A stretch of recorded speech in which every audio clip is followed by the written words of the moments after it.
তো ভালো আছেন? ভালো আছেন? বলছি কিছু খেয়েছেন? কিছু খেয়েছেন? খাওয়া কিছু হয়নি? ও তাই, কিছু খাবেন? শরীর ঠিক আছে? হ্যাঁ, আমাকে চিনতে পারছেন?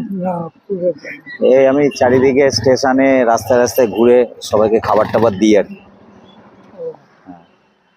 এখন তো শীতকাল চলছে, কেক পাউরুটি সবাই খাচ্ছে, আপনার জন্য নিয়ে এলাম, ধরুন এটা খাবেন, ঠিক আছে? এই নিন, লেবু দুটো রাখুন, এটাও খাবেন, ঠিক আছে? ধরুন, দাঁড়ান একটা জল দিই, খেয়ে নেবেন। হ্যাঁ, দাঁড়ান একটা জল দিচ্ছি, পরে খাবেন, ঠিক আছে? জলটা রাখুন, খাবেন, ভালো থাকবেন। হ্যাঁ, পরে আবার দেখা হবে। হ্যাঁ, ঠিক আছে, খান, আপনি খান, ঠিক আছে, আসছি। হ্যাঁ, ঠিক আছে, ভালো থাকবেন।